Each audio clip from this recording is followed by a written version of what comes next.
Hi friends, 9వ తారీఖు 8వ నెల 2024 శుక్రవారం నాటి న్యూస్ పేపర్లో కరెంట్ అఫైర్స్ ఒకసారి గమనించండి.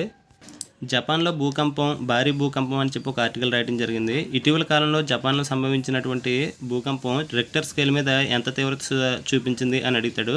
రిక్టర్ స్కేల్ మీద 7.1 7.1గా తీవ్రత నమోదవటం జరిగింది. గుర్తుపెట్టుకోండి, ఇంపార్టెంట్. ఈ భూకంపం వలన జపాన్లోని క్యుషు ద్వీపకల్పంలోని నించియాన్ నగరము, మియాజాకి ప్రాంతాల్లో భూకంపం తీవ్రత కనిపించడం జరిగింది. షికో ద్వీపానికి కూడా సమీపంలోనే ఈ సముద్ర అలలు ఎక్కువగా రావడం కూడా జరిగింది. గుర్తుపెట్టుకోండి, షికో ద్వీపము, క్యుషు ద్వీపకల్పం ఏ దేశంలో ఉన్నాయి అని అడగొచ్చు. జపాన్ దేశంలో.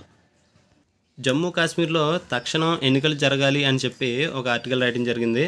జమ్మూ కాశ్మీర్లో సెప్టెంబర్ 30 కల్లా ఎన్నికలు జరగాలి అని చెప్పి సుప్రీంకోర్టు గడువు విధించడం జరిగింది. దానికి సంబంధించి ఎలక్షన్స్ నిర్వహణ కోసం అక్కడ కేంద్ర ఎన్నికల సంఘం పర్యటన చేయడం జరిగింది. కేంద్ర ఎన్నికల సంఘంలో మొత్తం 3 కమిషనర్లు ఉంటారు. అందులో ఒకరు ప్రధాన ఎన్నికల కమిషనరు, 2 ఎన్నికల కమిషనర్లు ఉంటారు. గుర్తుపెట్టుకోండి, శ్రీనగర్లో ఇప్పుడు కేంద్ర ప్రధాన ఎన్నికల కమిషనర్ ఎవరు అని అంటే రాజీవ్ కుమార్, ఇతర ఎన్నికల కమిషనర్లు జ్ఞానేష్ కుమార్, సుఖ్బీర్ సింగ్ సంధు, ఈ 3 పర్యటించడం జరుగుతుంది అక్కడ ఎన్నికల నిర్వహణకు సంబంధించినటువంటి పర్యవేక్షణ కోసం. ఈ కేంద్ర ఎన్నికల కమిషనర్ పేర్లు గుర్తుపెట్టుకుండా అడగడానికి ఛాన్స్ ఉంటుంది. ప్రజెంట్ జమ్మూ కాశ్మీరు కేంద్రపాలిత ప్రాంతం. కేంద్రపాలిత ప్రాంతానికి లెఫ్టినెంట్ గవర్నర్ ఉంటారు. Present Jammu Kashmir lieutenant governor ఎవరు అని అడుగుతాడు. Jammu Kashmir lieutenant governor Manoj Sinha. JPC పరిశీలనకు వక్ఫ్ బిల్లు అని చెప్పి ఒక ఆర్టికల్ రాయడం జరిగింది. కేంద్ర ప్రభుత్వం ప్రజెంట్ పార్లమెంటు సమావేశాల్లో వక్ఫ్ చట్టంలోని 40 సవరణలు చేయాలని చెప్పి 40 సవరణలతో ఒక ప్రత్యేకమైన చట్టాన్ని ప్రవేశపెట్టడం జరిగింది. అడుగుతాడు, ఇటీవల కాలంలో కేంద్రం పార్లమెంట్లో ప్రవేశపెట్టినటువంటి వక్ఫ్ చట్టంలో ఎన్ని సవరణలు చేయాలని చెప్పి ఎన్ని సవరణలతో ప్రవేశపెట్టడం జరిగింది అని అడుగుతాడు. 40 సవరణలు ఇంపార్టెంట్. వక్ఫ్ చట్టాన్ని భారతదేశంలో ఎప్పుడు ప్రవేశపెట్టారు అని అడుగుతాడు. 1995లో. వెరీ ఇంపార్టెంట్ పాయింట్ ఇది. బంగ్లాదేశ్కి ఇది 2వ స్వతంత్రం అని చెప్పి ఒక ఆర్టికల్ రాయడం జరిగింది. బంగ్లాదేశ్లో ప్రజెంట్ అక్కడ ఉన్నటువంటి ప్రభుత్వం కూలిపోయి షేక్ హసీనా రాజీనామా చేసిన తర్వాత అక్కడ తాత్కాలిక ప్రభుత్వం ఏర్పడటం జరిగింది. ఈ తాత్కాలిక ప్రభుత్వం సారథిగా ఎవరిని నియమించారని అంటే మహమ్మద్ యూనిస్. తాత్కాలిక ప్రభుత్వ అధినేతగా మహమ్మద్ యూనిస్ను ఎంపిక చేయడం జరిగింది. ఈ మహమ్మద్ యూనిస్ని బంగ్లాదేశ్ అధ్యక్షుడు అయినటువంటి షహబుద్దీన్ మహమ్మద్ యూనిస్తో ప్రమాణ స్వీకారం చేయించడం జరిగింది. బంగ్లాదేశ్తో భారతదేశానికి ఎన్ని వేల కిలోమీటర్లు భూ సరిహద్దు ఉంది అని అడుగుతాడు. 4096 కిలోమీటర్లు భూ సరిహద్దు ఉంది. క్వశ్చన్, ఇటీవల కాలంలో బంగ్లాదేశ్లో అంతర్గత అల్లర్ల కారణంగా పదవిని కోల్పోయినటువంటి బంగ్లాదేశ్ మాజీ ప్రధాని పేరేంటి అని అడిగితే షేక్ హసీనా. పార్లమెంటు సమావేశాల్లో ఇటీవల కాలంలో ఫైనల్లో పారిస్ ఒలింపిక్స్లో రెజ్లింగ్ ఫైనల్లో బరువు కారణంగా అర్హత కోల్పోయినటువంటి వీనస్ ఫోగాట్ గురించి చర్చించాలని చెప్పి వివక్ష పార్టీలు అన్నీ కలిపి తెలపడం జరిగింది పార్లమెంట్ సమావేశాల్లో. దానికి సంబంధించి ఒక ఆర్టికల్ రాయడం జరిగింది. రాజ్యసభ ప్రస్తుత చైర్మన్ ఎవరు అని అంటే జగదీష్ ధన్ఖడ్. భారతదేశ ఉపరాష్ట్రపతి ఎవరు అని అంటే జగదీష్ ధన్ఖడ్. అదేవిధంగా లోక్సభ స్పీకర్ ఎవరు అని అంటే ప్రస్తుత లోక్సభ స్పీకరు ఓం బిర్లా. కేంద్ర మైనారిటీ వ్యవహారాల మంత్రి ఎవరు అని అంటే కిరణ్ రిజిజు. కర్ణాటకతో ఆంధ్ర దోస్తానా అని చెప్పి ఒక ఆర్టికల్ రాయడం జరిగింది. ఆంధ్రప్రదేశ్ ఉప ముఖ్యమంత్రి అయినటువంటి పవన్ కళ్యాణ్ కర్ణాటక సీఎంతో సమావేశం అవ్వడం జరిగింది. కర్ణాటక సీఎం పేరు రాయడం జరిగింది ఇక్కడ. కర్ణాటక సీఎం ప్రస్తుతం సిద్ధరామయ్య. అనంతలో సెంట్రల్ యూనివర్సిటీ సిద్ధం అని చెప్పి ఒక ఆర్టికల్ రాయడం జరిగింది. ఇటీవల కాలంలో ఆంధ్రప్రదేశ్లో ఎక్కడ సెంట్రల్ యూనివర్సిటీని ఏర్పాటు చేశారు కొత్తగా అని అడుగుతాడు. అనంతపురం జిల్లా బుక్కరాయ సముద్రం మండలం జంతులూరు వద్ద కొత్తగా నిర్మించినటువంటి సెంట్రల్ యూనివర్సిటీ తరగతులు నిర్వహణకు సిద్ధమైంది. ఇంపార్టెంట్, చూసుకోండి. సెంట్రల్ యూనివర్సిటీని ఇటీవల కాలంలో ఎక్కడ ప్రారంభించారు ఆంధ్రప్రదేశ్లో అని అడిగితే అనంతపురం జిల్లా బుక్కరాయ సముద్ర మండలము జంతులూరు వద్ద. ఆదివాసుల అభ్యున్నతి కోసం అని చెప్పి ఈరోజు అంతర్జాతీయ ఆదివాసుల దినోత్సవం గురించి రాయడం జరిగింది. అంతర్జాతీయ ఆదివాసీ దినోత్సవాన్ని ఏ రోజు జరుపుకుంటారని అంటే ఆగస్టు 9వ తారీఖున అంతర్జాతీయ ఆదివాసీ దినోత్సవాన్ని జరుపుకుంటారు.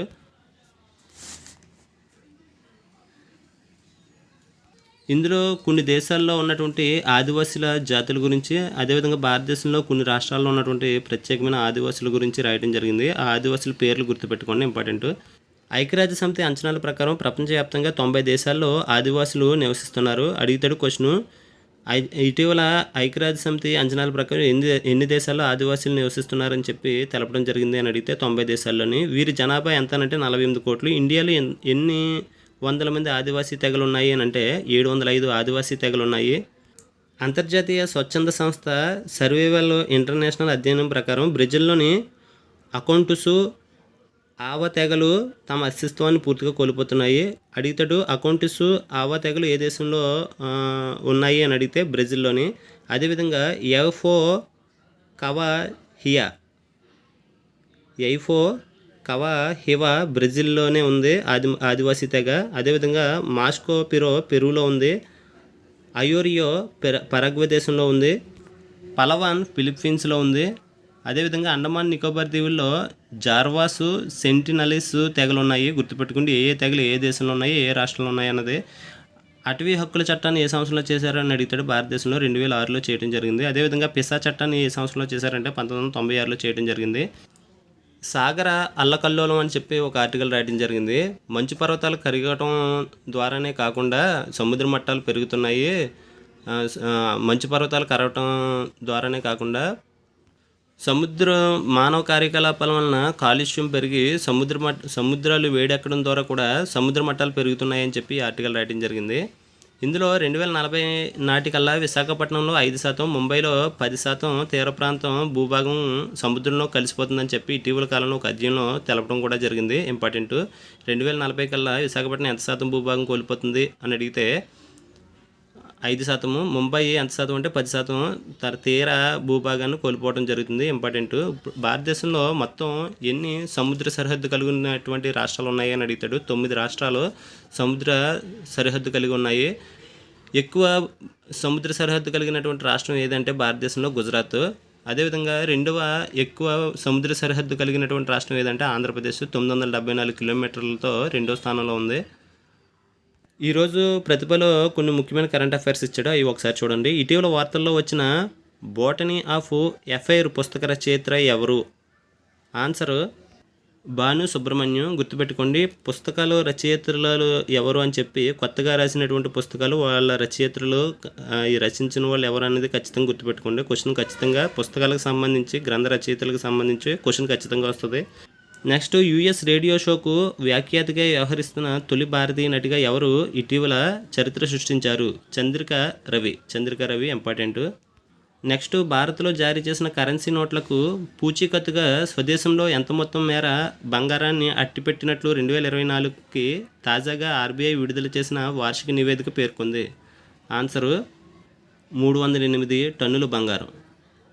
భారత్ మొత్తం పసిడి నిల్వల్లో విదేశీ కోశాగారాల్లో ఎన్ని టన్నుల బంగారం నిక్షిప్తం చేసినట్లు నివేదిక తెలిపింది అని అంటే ఈ నివేదిక 413.79 టన్నులు విదేశీ కోశాగారాల్లో, భారతదేశంలో కాదు విదేశీ కోశాగారాల్లో నిక్షిప్తం చేసినట్టు నివేదిక తెలపడం జరిగింది.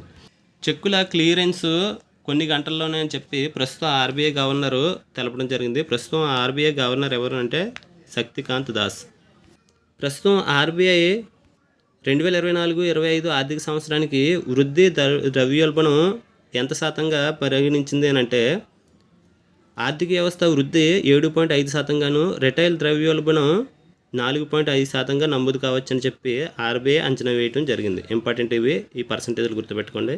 అంబానీలు 25.75 లక్షల కోట్లు అని చెప్పి ఒక ఆర్టికల్ రాయడం జరిగింది. దేశంలోనే అత్యంత విలువైన కుటుంబ వ్యాపారం ఇటీవల ఎవరు నెంబర్ 1 స్థానంలో ఉన్నారని అంటే అంబానీల కుటుంబం. గుర్తుపెట్టుకోండి. దేశంలో అత్యంత విలువైన కుటుంబ వ్యాపారాల జాబితాలో అంబానీలు 25.75 లక్షల కోట్ల విలువతో అగ్రస్థానంలో నిలిచారని చెప్పి ఏ నివేదిక తెలిపింది అని అంటే Barclays private clients Hurun India తన నివేదికలో పేర్కొనడం జరిగింది.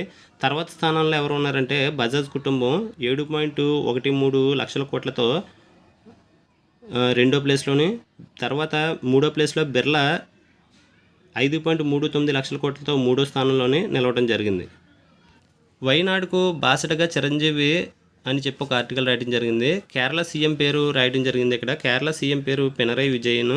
ఇటీవల కాలంలో కొండ చర్యలు విరిగిపోయి కేరళ రాష్ట్రంలోని వైనాడులో కొన్ని గ్రామాలు కొట్టుకుపోవడం జరిగింది. అందులో చాలామంది చనిపోవడం కూడా జరిగింది. అందుకు గాను వైనాడు బాధితులకు చిరంజీవి, ఆంధ్రప్రదేశ్ సినీ హీరో అయినటువంటి చిరంజీవి ₹1 కోటి చెక్కుని అందజేయడం జరిగింది కేరళ సీఎంకి. ఇక్కడ నాగార్జున సాగర్, శ్రీశైలం మరియు పులిచింతల ప్రాజెక్టు యొక్క నీటి నిల్వ సామర్థ్యాలు ఇవ్వడం జరిగింది. ఒకసారి చూడండి. నాగార్జున సాగర్ యొక్క నీటి నిల్వ సామర్థ్యం ఎంత అంటే 312 టీఎంసీలు. అదేవిధంగా శ్రీశైలం ప్రాజెక్టు యొక్క నీటి నిల్వ సామర్థ్యం 216 టీఎంసీలు. అదేవిధంగా పులిచింతల ప్రాజెక్టు యొక్క నీటి నిల్వ సామర్థ్యం ఎంత అంటే 45.77 టీఎంసీలు. ఇంపార్టెంట్. ఇక్కడ ఇస్రో చైర్మన్ పేరు ఇవ్వడం జరిగింది, డాక్టర్ ఎస్ సోమనాథ్. 2024 జాతీయ అంతరిక్ష దినోత్సవాన్ని ఏ రోజున జరుపుకోవాలని చెప్పి నిర్ణయం తీసుకున్నారనంటే ఆగస్టు 23న జాతీయ అంతరిక్ష దినోత్సవాన్ని జరుపుకోవాలని చెప్పి నిర్ణయం తీసుకోవడం జరిగింది. బుద్ధదేవ్ కన్నుమూత అని చెప్పి ఒక ఆర్టికల్ రాయడం జరిగింది. పశ్చిమ బెంగాల్ కమ్యూనిస్ట్ యోధుడు, ఆ రాష్ట్ర మాజీ ముఖ్యమంత్రి బుద్ధదేవ్ భట్టాచార్య చనిపోవడం జరిగింది. గుర్తుపెట్టుకోండి. ఇటీవల కాలంలో మరణించినటువంటి పశ్చిమ బెంగాల్ మాజీ ముఖ్యమంత్రి కమ్యూనిస్ట్ యోధుడి పేరు ఏమిటి అని అంటే బుద్ధదేవ్ భట్టాచార్య. ఈయనకి భారతదేశ ప్రభుత్వం ఏ అవార్డుతో సత్కరించింది అంటే పద్మభూషణ్ అవార్డుతో సత్కరించడం జరిగింది. కానీ ఈ పద్మభూషణ్ అవార్డుని ఆయన తిరస్కరించడం కూడా జరిగింది. ఛాంపియన్ క్రీడల విషయానికి వస్తే ప్రజెంట్ 2024 ఒలింపిక్స్ ఏ దేశంలో నిర్వహిస్తున్నారంటే ఫ్రాన్స్ దేశంలో నిర్వహిస్తున్నారు. ఏ నగరంలో అంటే పారిస్ నగరంలో నిర్వహించడం జరుగుతుంది. పారిస్ నగరం ఏ నది పక్కన ఉందనంటే సేన్ నది పక్కన ఉంది. భారతదేశం నుంచి 2024 పారిస్ ఒలింపిక్స్కి ఎంతమంది క్రీడాకారులు వెళ్ళారంటే 117 మంది క్రీడాకారులు వెళ్ళడం జరిగింది. ఈ క్రీడల్లో నిన్న జరిగినటువంటి జావెలింగ్ త్రోలో భారతదేశ క్రీడాకారుడు అయినటువంటి నీరజ్ చోప్రా రజత పథకాన్ని నెగ్గడం జరిగింది. 2024 పారిస్ ఒలింపిక్స్లో జావెలిన్ త్రోలో నీరజ్ చోప్రా ఎన్ని మీటర్లు విసిరి రజత పథకాన్ని నెగ్గడం జరిగింది అని అడుగుతాడు. 89.45 మీటర్లు దూరం విసిరి బల్లెని రజత పథకాన్ని నెగ్గడం జరిగింది. అదేవిధంగా ఈ జావెలిన్ త్రోలో స్వర్ణ పథకాన్ని ఎవరు నెగ్గారంటే పాకిస్తాన్ క్రీడాకారుడైనటువంటి జావెలిన్ త్రోయర్ అర్షద్ నదీము 92.97 మీటర్ల దూరం విసిరి స్వర్ణ పథకాన్ని నెగ్గడం జరిగింది. గుర్తుపెట్టుకోండి. ఒలింపిక్ రికార్డు కూడా క్రియేట్ చేయడం జరిగింది. ఇందులో భాగంగా ఇటీవల కాలంలో జావెలిన్ త్రోలో ఒలింపిక్ రికార్డుని క్రియేట్ చేసినటువంటి పాకిస్తాన్ జావెలిన్ త్రోయర్ ఎవరనంటే అర్షద్ నదీము. ఎంత విసిరాడంటే 92.97 మీటర్లు. మూడో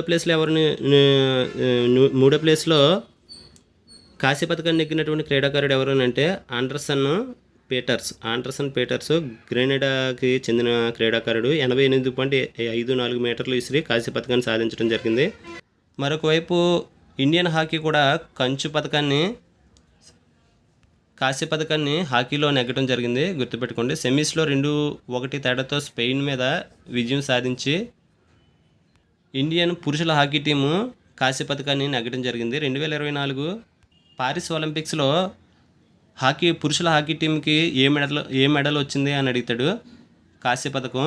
ఇందులో శ్రీజేష్కి ఘనంగా వీడుకోవాలంటే 2024 పురుషుల హాకీ టీం కాశీ పథకం నెగ్గినటువంటి టీంలో గోల్ కీపర్గా ఎవరు వ్యవహరించారని అడుగుతాడు శ్రీజేష్.